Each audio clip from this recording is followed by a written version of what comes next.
हाँ जी दोस्तों, मैं जेके चंद सारे जेके देव लाना है। ਅੱਜ ਆਪਾਂ ਇੱਕ ਵਾਰੀ ਫੇਰ ਖਾਸ ਪ੍ਰੋਗਰਾਮ ਆਪੇ ਪੇਸ਼ ਕਰਨ ਲੱਗੇ ਹੈ। ਪ੍ਰੋਗਰਾਮ ਮੇਰਾ ਦੇਸ਼ ਮੇਰੇ ਲੋਕ। ਮੇਰੇ ਨਾਲ ਸਤਿਕਾਰਯੋਗ ਗੁਰਦਿਆਲ ਚੰਦ ਸਲਨ ਜੀ ਹੋਸਟ ਕਰਨਗੇ ਪ੍ਰੋਗਰਾਮ। ਇਹ ਅੱਜ ਦਾ ਪ੍ਰੋਗਰਾਮ ਆਪਾਂ ਮੇਰਾ ਦੇਸ਼ ਮੇਰੇ ਲੋਕ ਦੇ ਪ੍ਰੋਗਰਾਮ ਵਿੱਚ ਖਾਸ ਬੁਲਾਰੇ ਆਪਾਂ ਸੱਦੇ ਹਨ।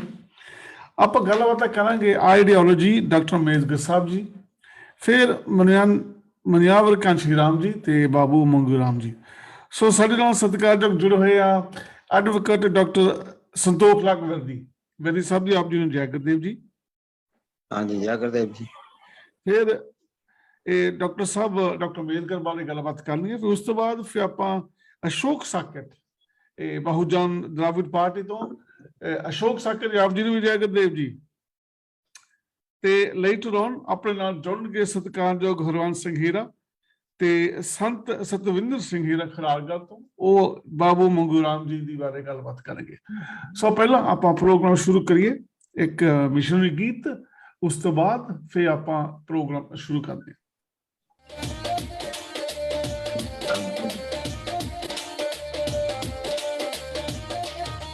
ਬਾਬਾ ਸਾਹਿਬ ਅੰਬੇਦਕਰ ਨੇ ਜ਼ਿੰਦਗੀ ਦੇਸ਼ ਕੌਮ ਤੋਂ ਵਾਰੀ। ਬਾਬਾ ਸਾਹਿਬ ਅੰਬੇਦਕਰ ਨੇ ਜ਼ਿੰਦਗੀ ਦੇਸ਼ ਕੌਮ ਤੋਂ ਵਾਰੀ। ਰਹੇ ਦੇਸ਼ ਮੇਰਾ ਬਸਦਾ, ਰਹੇ ਦੇਸ਼ ਮੇਰਾ ਬਸਦਾ, ਆਪਣੀ ਉਮਰ ਲਾ ਦਿੱਤੀ ਸਾਰੀ।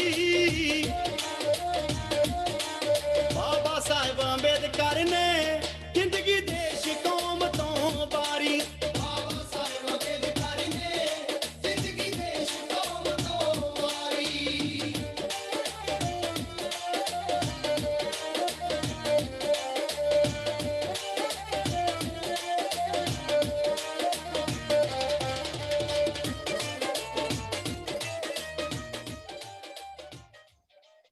क्या देन है और किस तरीके से मान्यवर कांशीराम जी ने अपने समाज को ऊपर लाने के लिए कोशिश करी। सभी जानते हैं कि बहुजन समाज पार्टी जो उनसे देन है वो मान्यवर कांशीराम जी की थी, पर इस वक्त जो बहुजन समाज पार्टी है वो एक किस्म से धरातल पे आ गई है, जीरो पे आ गई है। तो अब हमें क्या करना चाहिए, हमें कैसे आगे बढ़ना चाहिए। और हमने जो कोशिश करी है कि बहुजन द्राविड़ पार्टी उसका हम एक अल्टरनेटिव लेकर आए और उस पर हम चल रहे हैं। तो मैं रिक्वेस्ट करूंगा अपने अशोक साकत जी जो कि राष्ट्रीय प्रवक्ता है बहुजन द्राविड़ पार्टी के, वो अपने विचार रखें। अशोक साकत जी। थैंक यू मिस्टर सलहन जी। सबसे पहले तो कांसी रेडियो को बहुत बहुत धन्यवाद। आपने एक बार फिर से हम लोगों को मौका दिया अपने विचार रखने के लिए, और इस कार्यक्रम में जुड़े हमारे गेस्ट सीनियर मिस्टर सलहन जी, मिस्टर दिनेश कुमार गौतम जी, सबको जय भीम। जैसा कि एडवोकेट साहब ने अभी डिटेल में बाबा साहब के विषय में अपनी जानकारी दी, ये जो मान्यवर कांशीराम साहब का जो मिशन है, ये बाबा साहब का जो मिशन है उसी की एक कड़ी है। बाबा साहब डॉक्टर बी.आर. अम्बेडकर जी ने जो संविधान बनाया और 56 में उनकी डेथ हुई, इसके बाद सेकंड पार्लियामेंट इलेक्शन हुए इस देश के, और उसमें उनकी पार्टी आरपीआई ने अपने कैरियर का, बाबा साहब के जो मूवमेंट था उस मूवमेंट के कैरियर का एक अच्छा प्रदर्शन किया। उसका कारण था बाबा साहब की डेथ की सिंपैथी। लेकिन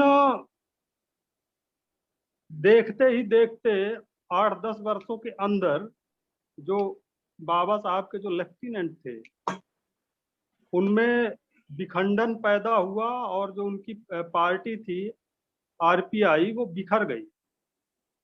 पूरे देश में जो एक राजनीतिक वैक्यूम पैदा हुआ, तो समाज में एक चर्चा थी कि एक विकल्प आना चाहिए। इसी दौरान 1964 के अंदर डीआरडीओ विभाग महाराष्ट्र में एक घटना घटी। एक राजस्थान मूल के मिस्टर दीना भाना जी वहाँ कार्यरत थे, 4th क्लास कर्मचारी थे। तो उस DRDO विभाग में जो बुद्ध जयंती और अंबेडकर जयंती को बदलने का वहाँ का जो डिपार्टमेंट था उसने प्रोग्राम बनाया। इसके खिलाफ मिस्टर दीना भाना जी ने आवाज उठाई और नतीजा ये हुआ कि उनको नौकरी से टर्मिनेट कर दिया गया। ये बात जब मान्यवर कांसीराम साहब के पास पहुंची, उन्होंने पूरी जानकारी इकट्ठा की और उन्होंने तय किया कि इनको न्याय दिलाना। उस प्रक्रिया से गुजरने के बाद उन्होंने अंबेडकरिज्म को जाना कि बाबा साहब का क्या मिशन था, क्या मूवमेंट था, क्या उनके प्रयास थे। इसके बाद उन्होंने 1965 में अपनी जॉब छोड़ दी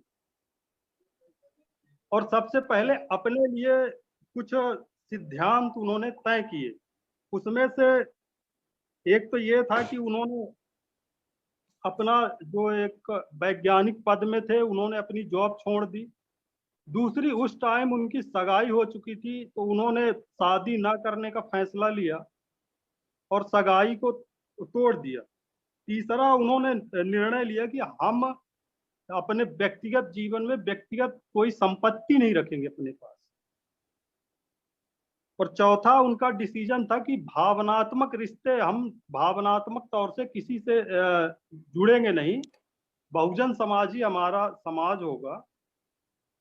अब चूंकि जो बाबा साहब डॉक्टर BR अम्बेडकर का जो प्रयास था, शुरुआती प्रयास था, वो शेड्यूल कास्ट के लिए प्रयास था। और जो हमको 1932 में जो कम्युनल अवार्ड मिला, वो हमें माइनॉरिटी के आधार पे मिला, अल्पसंख्यक के आधार पे मिला। उसको की बाद में जो पूना पैक्ट दोहराया गया और जो कांग्रेसियों द्वारा जो बाबा साहब के साथ विश्वासघात किया गया, इसके बाद जब 1947 में देश आजाद हुआ और जब संविधान बनाने का नंबर आया तो बाबा साहब को प्रारूप समिति का अध्यक्ष चुना गया। बाबा साहब ने अपना पूरा सामर्थ्य लगा के संविधान का ड्राफ्ट तैयार किया, लेकिन बाबा साहब जिस उद्देश्य के तहत संविधान सभा में गए थे, वो उद्देश्य उनका पूरा नहीं हुआ, क्योंकि उस टाइम जो मेजोरिटी थी कांग्रेस की थी, ब्राह्मणों की मेजोरिटी थी। तो संविधान का ड्राफ्ट तो बाबा साहब ने तैयार किया, लेकिन उनकी बहुत इच्छा के अनुसार ड्राफ्ट तैयार नहीं हुआ। और हालांकि उन्होंने कई अपने भाषणों में इस बात का जिक्र भी किया। 2 सितंबर 1953 में आंध्र स्टेट का जो बिल पेश हुआ राज्यसभा में, उसमें उन्होंने अपना स्टेटमेंट देते हुए नाराजगी व्यक्त की थी। तो इस तरीके से जब मान्यवर कांसीराम साहब ने अम्बेडकरिज्म को समझा तो उन्होंने देखा कि अब इस काम को आगे बढ़ाने के लिए हमें क्या प्रयास करने। तो सबसे पहले तो उन्होंने माइनॉरिटी को मेजॉरिटी में तब्दील करने का निर्णय लिया। उन्होंने SC, ST, OBC और रिलीजियस माइनॉरिटीज को एक शोषित समाज के तौर पे देखा और उन्होंने कहा कि ये जो SC, ST, OBC माइनॉरिटीज हैं, ये बहुमत है, बहुजन है, इस देश की आबादी का 85% भाग हैं और ये शोषित हैं। और जो माइनॉरिटी है, जो सवर्ण जिसको बोलते हैं, ब्राह्मण, क्षत्रिय, वैश्य, ये माइनॉरिटी में है और ये शोषक बने हुए हैं। तो उन्होंने सबसे पहले मेजोरिटी बनाई, समाज को बहुमत बनाया, बहुजन समाज नाम दिया। और जैसा कि बाबा साहब डॉक्टर BR अम्बेडकर ने जब 25 नवंबर 1949 को जब संविधान सभा का अंतिम भाषण था, तो उन्होंने संविधान के बारे में पूरी रूपरेखा प्रस्तुत की। उसमें उन्होंने कुछ इम्पोर्टेंट बातों की तरफ इशारा किया था। उसमें से एक थी, उन्होंने कहा था कि 26 जनवरी 1950 को हम अंतर विरोध के युग में प्रवेश करेंगे, जहां एक तरफ राजनीतिक तौर पे हम समान होंगे, एक व्यक्ति एक वोट एक कीमत होगी, वहीं दूसरी तरफ सामाजिक और आर्थिक तौर पे गैर बराबरी के युग में प्रवेश करेंगे। यानी जिस दिन से संविधान लागू होगा उस दिन से सामाजिक और आर्थिक गैर बराबरी शुरू होगी। राजनीतिक तौर पे हमें एक समानता का अधिकार मिलेगा। उन्होंने कहा कि इस जो असमानता है, जो सामाजिक और आर्थिक असमानता है, जो सरकार में बैठे लोग हैं, इस असमानता को दूर करने का तुरंत प्रयास करें, जल्दी से जल्दी प्रयास करें, और नहीं तो संविधान सभा द्वारा इतनी मेहनत से तैयार की हुई ये संरचना, ये संवैधानिक बॉडी जो इस सामाजिक और आर्थिक व्यवस्था से त्रस्त लोग हैं, इस असमानता से त्रस्त लोग हैं, वो इस व्यवस्था को मटियामेट कर देंगे, इस व्यवस्था को नष्ट कर देंगे। तो ये चीज चिंता जाहिर की बाबा साहब ने संविधान सभा में। मान्यवर कांशीराम साहब ने जब पूरा अध्ययन किया तो उन्होंने देखा कि राजनीतिक अधिकार तो हमें मिल गए, लेकिन जो सामाजिक और आर्थिक हमारे अधिकार हैं वो अभी भी नहीं मिल पाए हैं। और इसके लिए जो बाबा साहब डॉक्टर B.R. अम्बेडकर ने जो 18 मार्च 1956 का आगरा में भाषण दिया, ऐतिहासिक भाषण, उसमें भी उन्होंने कहा कि हमारे लोगों को सामाजिक और आर्थिक समानता के लिए अपने प्राणों की बाजी लगा के भी संघर्ष करते रहना चाहिए। तो ये जो बातें थी बाबा साहब डॉक्टर B.R. अम्बेडकर की, उसको मान्यवर कांशीराम साहब ने समझा और उन्होंने लोगों को एक मिशन दिया, सामाजिक परिवर्तन और बहुजन समाज की आर्थिक मुक्ति। ये मान्यवर कांशीराम साहब का ये मुख्य मिशन है, सामाजिक परिवर्तन और बहुजन समाज की आर्थिक मुक्ति। इसके लिए उन्होंने अपने कार्यक्रम तय किए। सबसे पहले तो उन्होंने बामसेफ नाम की एक कर्मचारियों की संस्था बनाई। 1973 में, 72-73 में उसको शुरुआत करी। 78 में आके 1978 में आके उसको एक व्यवस्थित रूप प्रस्तुत किया। ये जो अधिकारी कर्मचारियों की संस्था थी, ये पे बैक टू सोसाइटी के सिद्धांत के तहत बनाई गई और इस जो संस्था बामसेफ ने समाज में जन जागरूकता फैलाने का काम किया और एक नेटवर्क बनाया देश भर में। इसके बाद जरूरत महसूस हुई कि अब संघर्ष का रास्ता अपनाया जाए। तो चूंकि अब कर्मचारी अधिकारी मैदान में आके संघर्ष तो कर नहीं सकते, इसलिए मान्यवर कांशीराम साहब ने 1981 में दलित शोषित समाज संघर्ष समिति का DS4 नाम से एक संघर्ष समिति बनाई, जिसका काम लोगों को जागरूक कर संघर्ष के लिए प्रेरित करना था। इसी DS4 के तहत मान्यवर कांशीराम साहब ने एक नारा दिया कि हमें छोटे छोटे साधनों का बड़े पैमाने पे इस्तेमाल करके इस समाज की, इस व्यवस्था परिवर्तन की लड़ाई को लड़ना है। उन्होंने नारा दिया, दो पहिया दो पैरों का साथ नहीं है गैरों का। और इस नारे को लेके 1983 में मान्यवर कांशीराम साहब ने बड़े पैमाने पे साइकिल रैली की शुरुआत की और इस साइकिल रैली से पूरे देश में एक मूवमेंट क्रिएट हुआ और एक पॉलिटिकल पार्टी की मांग उठी। तब 1984 में मान्यवर कांशीराम साहब ने बाबा साहब के जन्मदिन के दिन 14 अप्रैल 1984 को बहुजन समाज पार्टी की स्थापना की।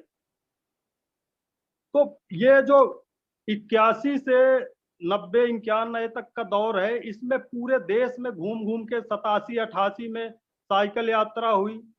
उसमें करीब कन्याकुमारी, कोहिमा, कारगिल, पुरी, पोरबंदर, ये 5 देश के 5 कोनों से साइकिल यात्राएं शुरू की गई।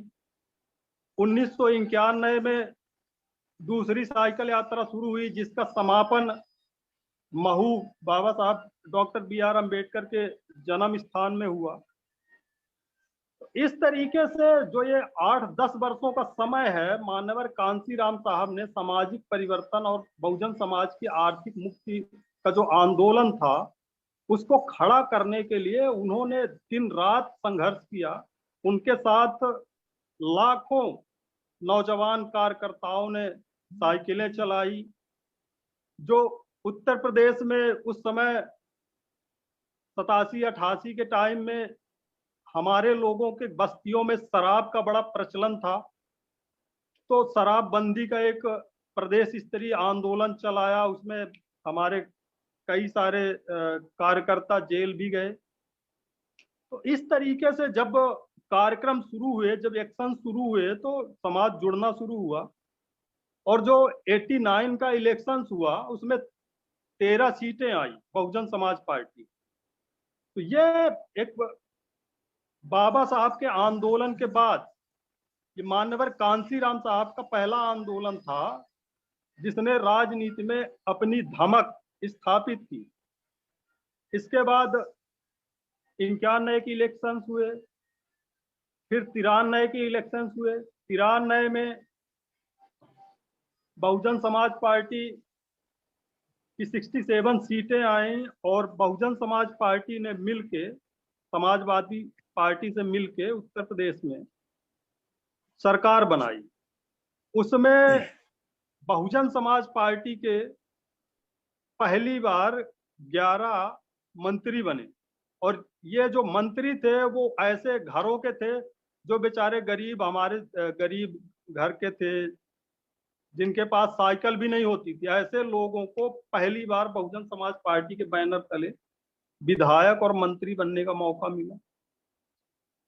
तो ये जो 93-94 तक का जो संघर्ष है, 1965 से 93-94 तक का जो कांशीराम साहब का युग है बहुजन समाज पार्टी में, ये संघर्ष का टाइम है, संघर्ष का युग है। और जितने संघर्ष हुए मैक्सिमम इसी टाइम पीरियड में हुए। लेकिन 95 में एक घटना घटित हुई, गेस्ट हाउस कांड के नाम से जाना जाता है, और सपा बसपा का गठबंधन टूटा। उसके बाद माया युग शुरू होता है। मायावती जी ने 1995 में मिलके भाजपा से मिलके सरकार बनाई, फिर 97 में भाजपा से मिलके सरकार बनाई, 2002 में भाजपा से मिलके सरकार बनाई। इस तरीके से 3 बार 6-6 महीने के लिए मायावती जी मुख्यमंत्री बनी भाजपा के सहयोग से। और ये वो दौर था जब मान्यवर कांशीराम साहब की जो पकड़ है बहुजन समाज पार्टी से ढीली होती गई। और विशेषकर ये जो टाइम पीरियड है इसमें यहाँ 95 से मायावती जी का बीएसपी में प्रभाव बढ़ना शुरू हुआ और मान्यवर कांशीराम जी का प्रभाव कम होना शुरू हो गया। और मान्यवर कांशीराम जी इस टाइम पीरियड में उत्तर प्रदेश में बहुत ज्यादा रहे भी नहीं। उन्होंने पंजाब में अपना टाइम दिया, राजस्थान में दिया, छत्तीसगढ़ में दिया, महाराष्ट्र में दिया, मध्य प्रदेश में काफी टाइम दिया।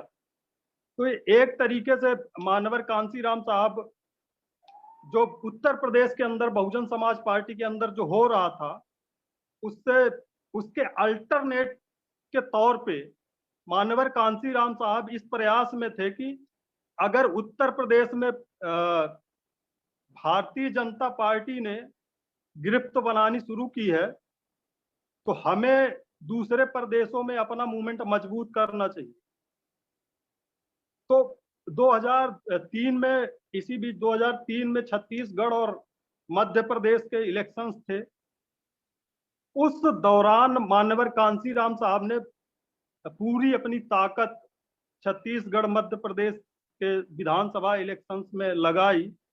और हमें याद है कि भोपाल में 2002 में बहुजन समाज पार्टी की रैली हुई और इतनी जबरदस्त रैली हुई कि वहां का जो मीडिया था वो ऐसी खबरें छापने लगा कि इस बार इस 2003 के इलेक्शन में बहुजन समाज पार्टी सरकार बना सकती है, और अगर बहुमत में भी ना आई तो इस पोजीशन में होगी कि वो उसकी मदद के बिना किसी की सरकार बनेगी नहीं।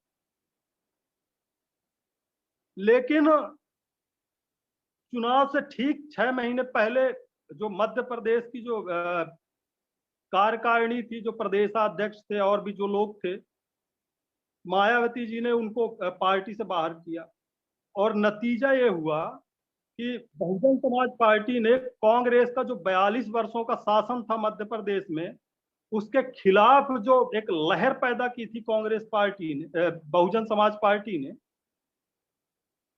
तो समाज में कांग्रेस के खिलाफ माहौल बन गया। लेकिन ऐन मौके पे जैसे ही बहुजन समाज पार्टी के जो मुख्य पदाधिकारी थे, स्टेट के पदाधिकारी थे, उनको बाहर किया गया, तो पूरे प्रदेश में कंफ्यूजन की अवस्था फैल गई। कंफ्यूजन फैल गया पूरे मध्य प्रदेश में, और उसका चांस भारतीय जनता पार्टी को मिला। भारतीय जनता पार्टी उस टाइम इतनी मजबूत नहीं थी कि वो सत्ता में आ जाए, लेकिन बहुजन समाज पार्टी में जो हुआ उसका बेनिफिट भारतीय जनता पार्टी को मिला, और 2003 में मध्य प्रदेश में भारतीय जनता पार्टी सत्ता में आ गई, और उसके परिणाम स्वरूप वो आज तक मध्य प्रदेश में सत्ता में बनी हुई। तो हम देखते हैं जो प्रधानमंत्री है मिस्टर मोदी, इनके ऊपर उस टाइम गोधरा कांड का केस चल रहा था, बहुत ज्यादा इनकी छेछा लेदर हो रही थी। 2003 में वहां भी इलेक्शन थे, 2002-3 में मायावती जी वहां गई और मोदी के समर्थन में रैलियां की, तो बहुजन समाज भाजपा के साथ शिफ्ट हुआ, और पहली बार नरेंद्र दामोदर दास मोदी मुख्यमंत्री बन गए, और वहां से उन्होंने अपनी पकड़ बनानी शुरू की, और आज देश के सरताज बने हुए, और देश जिस परिस्थिति से गुजर रहा है वो सब जानते हैं, सब बाकी। कुल मिला के हम फिर से वापस आते हैं कि जो मान्यवर कांशीराम साहब का जो बहुजन आंदोलन जो शुरू हुआ, उसका जो मेन मोटिव है जो है सामाजिक परिवर्तन और बहुजन समाज की आर्थिक मुक्ति।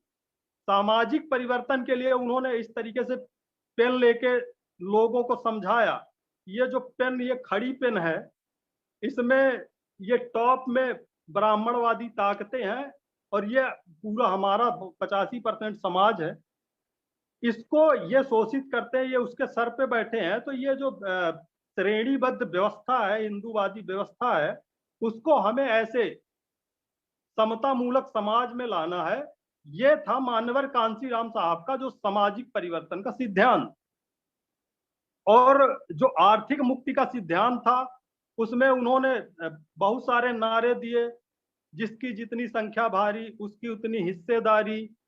जो हमने मिशन अपने आप तय किए हैं उसको आगे बढ़ाना है, तो कैसे बढ़ाना है? तो उन्होंने समाज के लिए एक फार्मूला तैयार किया था, N into D into S equal to change. उसके लिए N का मतलब है नीड, नीड मीन्स जरूरत, D का मतलब है डिजायर मीन्स इच्छा, और स्ट्रेंथ का मतलब है ताकत, शक्ति। उन्होंने कहा हमारे समाज के अंदर चाहत है, इच्छा है परिवर्तन की, लेकिन समाज बिखरा हुआ है, समाज संगठित तौर पे ताकतवर नहीं है। तो उन्होंने समाज को अपने विभिन्न कार्यक्रमों के माध्यम से समाज को संगठित किया परिवर्तन के लिए, और उन्होंने कहा कि ये जो परिवर्तन है इसके लिए हमें शासक बनना होगा, और जब हम शासक बनते हैं तो शासन का, राजनीति का इस्तेमाल, सत्ता का इस्तेमाल हमें सामाजिक परिवर्तन और आर्थिक, बहुजन समाज की आर्थिक मुक्ति के लिए करना होगा। तो ये तो मोटा मोटा जो मान्यवर कांशीराम जी का जो मिशन था, जो बाबा साहब के बाद जो पिछड़ गया मिशन था उसको रिवाइव एंड सरवाइव करने में मान्यवर कांसीराम साहब ने अपना जीवन लगाया और उसके परिणाम स्वरूप काफी सकारात्मक चीजें देखने को मिली। बीच में मायावती जी जब से आई तो उनके नेतृत्व में जो हमारा मिशन था, मोटिव था, जो सिद्धांत था, वो धीरे धीरे चेंज होते चले गए और उन सब का नतीजा पार्टी का जो पतन होना शुरू हुआ। और अभी जो 2022 में जो इलेक्शंस हुए उसमें पार्टी तकरीबन जीरो में पहुंच गई। 1-2 सीटें आई, एक पंजाब में आई है, एक उत्तर प्रदेश में आई है। तो इस तरीके से एक बड़े उद्देश्य के तहत मान्यवर कांसीराम साहब ने ये बहुजन आंदोलन शुरू किया था, जो आज कुछ षड्यंत्रकारी ताकतों के षड्यंत्र की वजह से पतन में पहुंच गया है, पतन हो चुका है। इसलिए अब देश भर में फिर से इस तरीके का माहौल है कि अब मान्यवर कांसीराम साहब के आंदोलन को कैसे सरवाइव किया जाए, कैसे रिवाइव किया जाए। तो जो लोग मान्यवर कांसीराम साहब के आंदोलन को चलाने के इच्छुक है, उन्हें मान्यवर कांसीराम साहब की जो कार्यशैली थी उसको तो जो पुराने लोग हैं, जो बीएसपी के पुराने लोग हैं, उनको सबको पता है क्योंकि उन्होंने इस मिशन में काम किया है। जो युवा वर्ग है उसमें भावुकता ज्यादा है और वो ऐसे मुद्दे टच करता है जो कांसीराम बाद से कोई दूर दूर तक लेना देना नहीं। कांसीराम साहब के जो मुद्दे थे, जो उनकी कार्यशैली थी, वो बड़ी स्पष्ट होती थी, बोल बिना लाग लपेट के। वो कांसीराम साहब के टाइम में काफी सारे रामदास अठावले, रामविलास पासवान जैसे लोग अपने अपने क्षेत्र में आंदोलन कर रहे थे। और जो ये इनका ज्यादा जो इनका ज्यादा फोकस होता था वो एट्रोसिटीज, जो सामाजिक अन्याय अत्याचार होते थे, उनको उठाने का इनका ज्यादा फोकस होता था। और जब समाज में घटनाएं होती थी तो ये लोग आंदोलित होते थे। लेकिन ऐसे टाइम में कांसीराम साहब मौन रहते थे। तो लोग सवाल पूछते थे कि भाई आप कहते हो बहुजन समाज का मूवमेंट चला रहे हैं और बहुजन समाज के साथ अन्याय अत्याचार हो रहा है और आप चुप हो। लोग कहते थे कि ये तो बस बात करते हैं। तो मान्यवर कांसीराम साहब का सीधा सीधा सा जवाब होता था। एक लाइन में वो जवाब देते थे कि ये जो व्यवस्था है, जो ब्राह्मणवादी मनुवादी व्यवस्था है, इस व्यवस्था में जब तक हमारा समाज मनुवाद के ऊपर निर्भर रहेगा तो इस तरीके के अन्याय अत्याचार होएंगे, इसको कोई नहीं रोक सकता। इसलिए मैं इस व्यवस्था को बदलने की लड़ाई लड़ रहा हूं। अगर हम इस व्यवस्था को बदलने का माहौल बना लेते हैं तो हम जहां से ये अन्याय अत्याचार होते हैं वहां कंट्रोल करके हम बड़े पैमाने पे इन अन्याय अत्याचार को रोक सकते हैं। आजकल आरक्षण की चर्चा चलती है। कांसीराम साहब के टाइम में जब आरक्षण की बात होती थी वो बिना रोक टोक के सीधा सा उनका जवाब होता था कि हमें लेने वाला नहीं देने वाला समाज बना। और वो बोल देते थे कि हम समाज को हमें ऐसी हैसियत में पहुंचाना है कि हम मेजोरिटी हैं, हम माइनॉरिटी को देने वाले बने। लेकिन यहाँ उल्टा चल रहा है, लोकतंत्र में मेजोरिटी लेने वाली बनी हुई है और माइनॉरिटी जो है मुट्ठी भर लोग देने वाले बने हुए। कुल मिलाकर जो उनके टाइम पीरियड के जो दलित नेता थे उनसे बिल्कुल उनकी अलग कार्यशैली थी। और जब हम बहुजन आंदोलन को पुनर्स्थापित करने की बात कर रहे हैं तो हमें मान्यवर कांसीराम साहब की जो कार्यशैली थी उनसे प्रेरणा लेके उनका जो सामाजिक परिवर्तन और बहुजन समाज की आर्थिक मुक्ति का आंदोलन था, उस बहुजन समाज की मुक्ति का आंदोलन आगे बढ़ाना है। उसके लिए हमें प्रयास करने हैं। इन्हीं बातों के साथ एक बार फिर से कांसी रेडियो का बहुत बहुत आभार और मैं इन्हीं बातों के साथ अपनी बात समाप्त करता हूं। जय भीम, जय भारत, जय कांसीराम, जय पेरियार। Thank you. धन्यवाद अशोक जी।